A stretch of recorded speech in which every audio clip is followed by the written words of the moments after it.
ဒီဗီဒီယိုထဲမှာဆရာမတွေကအစမှားတက်လေးရှိတဲ့အသုံးလေးတစ်ခုပြပြပေးပါမယ်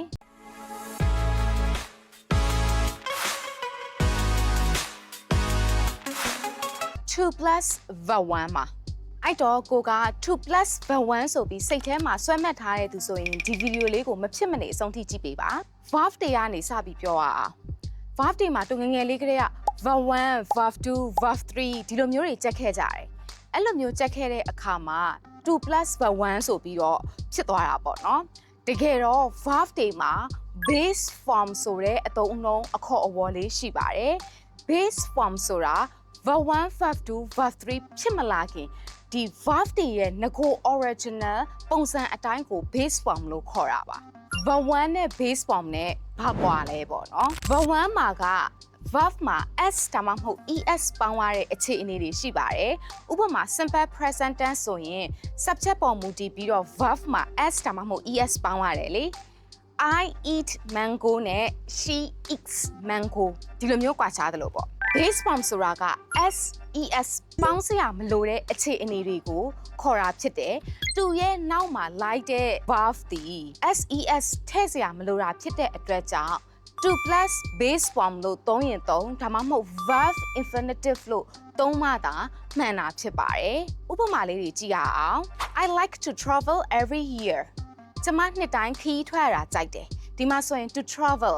သူရဲ့နောက်မှာလိုက်တဲ့ travel ခရီးထွက်သည်ဆိုတဲ့ verb ဒီ ses ပေါင်းစရာမလိုတဲ့ base form ဖြစ်ပါတယ်အဲ့တော့ဒီက2 plus base form ကို verb infinitive လို့လည်း teacher တို့ခေါ်လို့ရပါတယ် I need to learn English ကျွန်မအင်္ဂလိပ်စာလေ့လာဖို့လိုတယ်လေ့လာရန်လိုအပ်တယ်ဆိုတော့ to learn ဒါဒီလေ verb infinitive 2 plus base form မှာ I want to love you ငါမင်းကိုချစ်ချင်တယ်ဒါဒီလေကိုယ့်ရဲ့ဆန္ဒကိုပြောတဲ့အခါမှာ2 plus base form verb infinitive နဲ့ပြောထားတာဖြစ်ပါတယ်နောက်တစ်ခုကကြတော့ modal verb တွေကိုလည်းဒီသဘောတရားအတိုင်းအတူတူပါပဲ modal verb plus verb 1မဟုတ်ပါဘူး modal verb တွေရဲ့နောက်မှာလိုက်တာဒီလေ base form ဖြစ်ပါတယ်ဥပမာ I can swim well ကျွန်မရေကောင်းကောင်းကူးတတ်တယ်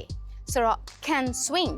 can modal verb ရဲ့နောက်မှာလိုက်တာဒီ swim သူဒီ base form ဖြစ်ပါတယ် verb 1မဟုတ်ပါဘူး they must finish their homework သူတို့အင်စာမဖြစ်မနေပြီးရမယ်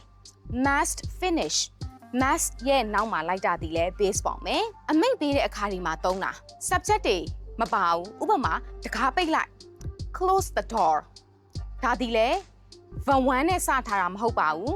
base form နဲ့စပြီးပြောထားတာပါ close the door please sit ထိုင်ပါအောင်ဆိုတော့ဒီလိုမျိုးဆိုရင်လေ please sit မှာ sit ဒီ verb 1မဟုတ်ပါဘူး base form ဖြစ်ပါတယ်အဲ့တော့ verb 1နဲ့ base form နဲ့ကိုကွဲခြားချက်သိမယ်လို့မျှော်လင့်ပါတယ်2 plus verb 1အစား2 plus base form ဒါမှမဟုတ် verb infinitive လို့ပြောင်းခေါ်ပေးပါအခုဒီဗီဒီယိုလေးရဲ့အောက်မှာအဆုံးထိကြည့်သွားတဲ့သူတွေက2 plus base form အသုံးနှုန်းနဲ့ပဲဖြစ်ဖြစ် modal verb plus base form အသုံးနဲ့ပဲဖြစ်ဖြစ်စာကြောင်းလေးတွေရေးကြည့်ကြည့်ပါတစ်ချက်ကစစ်ပေးပါမယ်